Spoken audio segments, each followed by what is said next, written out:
So yun ang mga boss, no, sa lahat ng mga nagtatanong magkano nga ba ang ganitong motorcycle, ilalagay ko sa screen nyo para at least meron tayong reference kapag kumuha tayo ng cash at hulugan. So sa tingin nyo, sulit nga ba ang presyo niya ngayon 2026? Comment nyo naman yan, at para dun sa lahat ng mga nakagamit na ganitong motorcycle, baka pwede nyo i-share dyan sa comment section. Ano nga ba yung mga naging experience nyo sa motorcycle na to?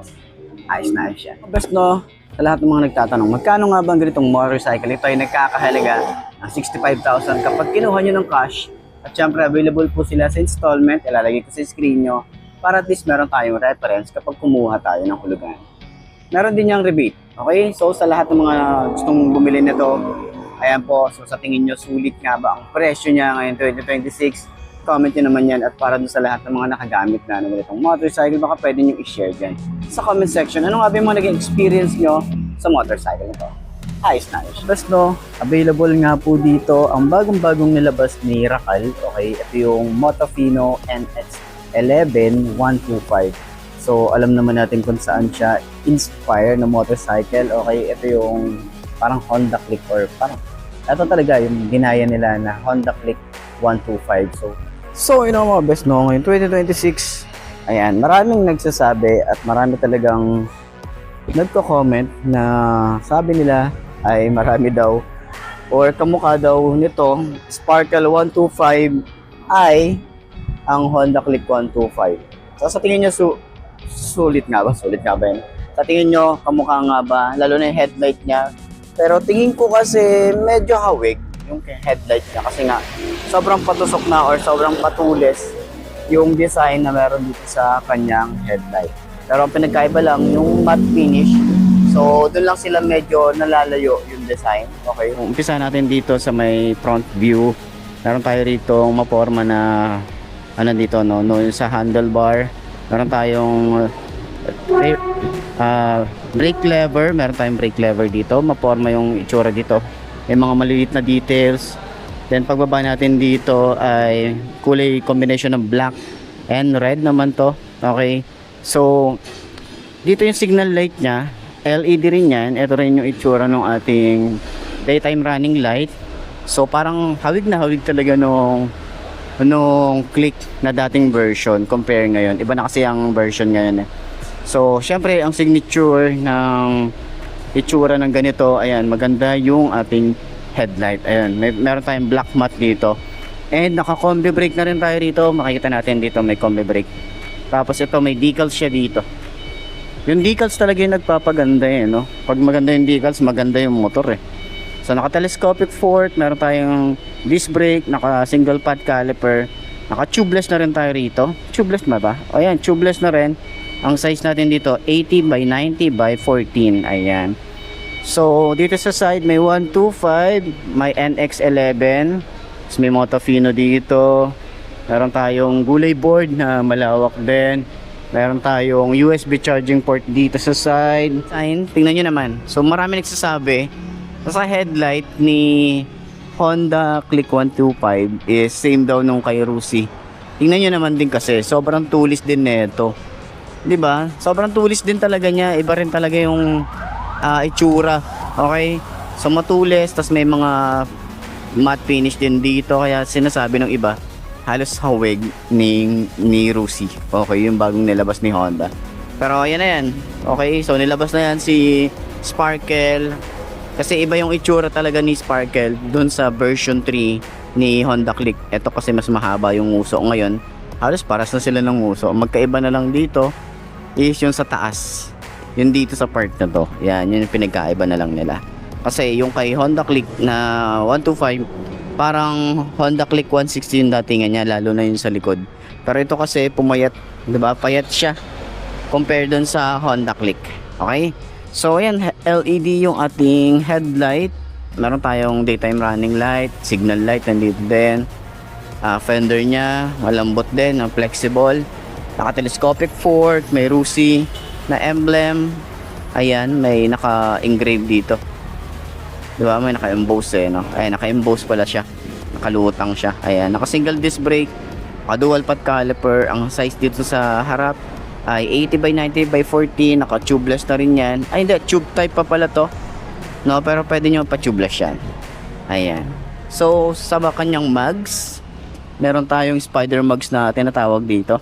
Maganda rin yung mugs niya, pero sana dito kulayan nila ng gold, mas maganda. Di ba? Tingin ko lang mas maganda siyang tingnan. Katulad dun sa mga ibang sparkle na nakita natin kulay gold, yung mugs niya. Ayan. So, sa side, meron tayong red and blue. Ito yung itsura, ang ganda oh. May mga maliliit na details dito sa part na to. Gulay board natin, malawak din. Meron tayong utility hook dito. Ayan. So, pwede nyong isara or pag gagamitin nyo, banyan nyo lang. Ating side pocket, malalim din naman. Pero, hindi ko advise na maglagay tayo rito ng gamit habang bumabiyahe. Baka kasi tumalon or mawala, 'di ba? So, meron tayong utility hook. Side pocket din dito, mababaw. Yung ating ignition, ayan, meron tayong open ng seat and then may shutter lock din tayo rito. Ito yung itsura ng ating susi. Okay. So, sa ating panel gauge na digital panel na rin tayo rito. Hindi natin makita kung ano yung mga nandito sa taas.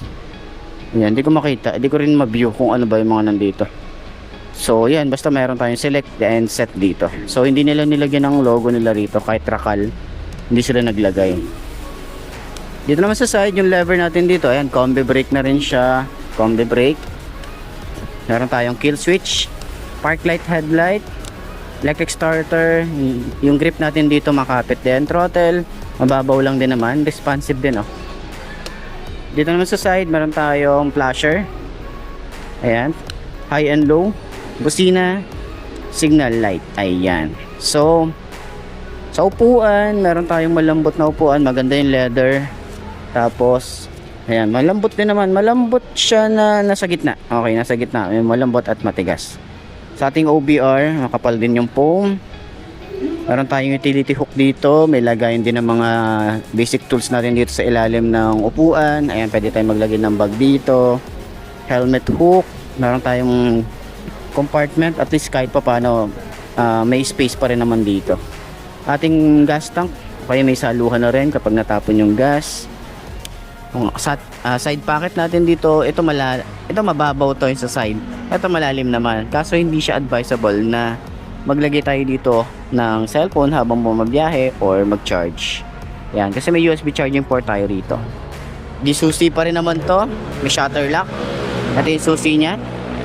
Ang ating panel gauge natin is naka-digital panel. And then meron tayong select and set. May RUSI emblem. Sa switches niya, meron tayong kill switch. Electric starter, on and off ng kanyang park light, headlight. Dito naman sa side, high and low. May flasher. May hazard switch. Then busina, signal light. Ayan. Sa grip niya, makapit din naman. Yung throttle mababaw. Lever natin medyo manipis lang din. Smooth naman yung lever. Dito na sa side, smooth lang din. And sa upuan, maganda rin yung upuan. Maganda rin yung leather na ginamit dito. Makapal yung foam.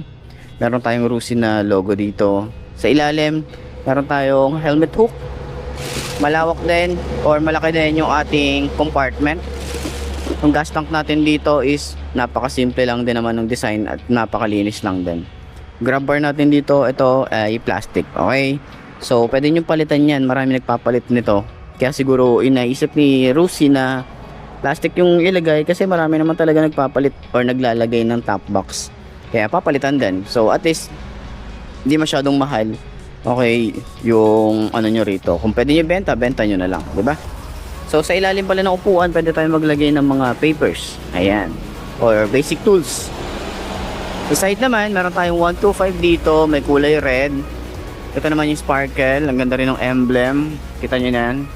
Ayan, ang ganda ng sparkle na emblem. And then, meron tayong decals dyan. Minimalist talaga yung datingan niya. Foot pegs, meron tayong metal na part dito. Ito lang yung pinakakabitan ng ano niya, foot pegs niya.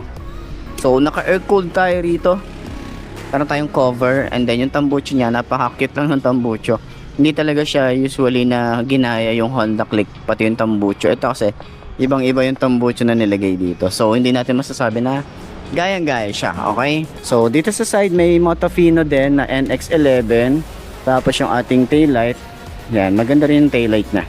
Same na same, no? Galing, no? So, meron din tayong plate light, reflector. Ayan, may signal light din tayo, LED, may reflector and lagayan ng plate. Yung ating fender dito is, ano din naman, flexible din naman. Meron tayong single shock na adjustable. Meron tayong tar hugger. Tapos meron tayong goma rito na pangsalo ng mga putek. Tapos kakaiba yung ano niya rito, yung chassis niya rito. Ito yung ano, ito yung engine ano niya, yung bushing niya rito, yung engine support niya rito. Ayan, nasa ibabaw. Wala dun sa ilalim. Okay? So, ito naman yung ating panggilid. May Motofino din tayo rito. May kickstart din. Foot pegs. Itsura. Okay? May side stand kill switch na rin tayo rito. Alam ko FI na rin to eh. Di ako masyadong familiar sa specs na ito. Pero mukha na rin siyang FI. Tingin ko FI siya. Kasi nga yung throttle body natin doon, hindi siya carb. Ayan. So, naka-drum brake dito sa likod. At yung size dito ay 90 by 90 by 14. Ayan. Sa tambucho, ayan, same lang din, no? Ang galing talaga, ang galing. Gayang-gaya talaga yung itsura. So, dahil na-expired na yung ating Click 125 na dating version, talagang ang dami na nagsilabas na nakatulad nito. So, ayan, meron tayo ritong cover na plastic naman yan. Tapos meron din tayong maangas at stylish na tambucho. Ayan, naka-air-cool din tayo rito. Tapos maganda rin yung ating cover. Ayan, may swing arm din naman tayo rito. So meron tayo rito na goma para sa mga talsik ng putek. Para sa mga talsik ng putek, meron tayong tire hugger. Swing arm, wala tayong swing arm dito. Okay, pero naka-drum brake tayo rito. Ang kanyang size dito sa likod ay 90 by 90 by 14. Naka-tube type. And dito naman sa ating taillight, maganda yung design ng taillight eh. Ayan o. So, meron tayong kulay red and white dito. Yung kanyang park light. Ito naman yung signal light niya, flexible. Plate light, reflector, lagay ng plate natin dito malapad din. Naka-monoshock tayo rito. At kagandahan din, meron tayong kickstart. Meron tayong kickstart in case na kailangan natin or hindi natin na-monitor yung ating battery. Ayan. So, dito naman, ating side stand, wala tayong kill switch dito.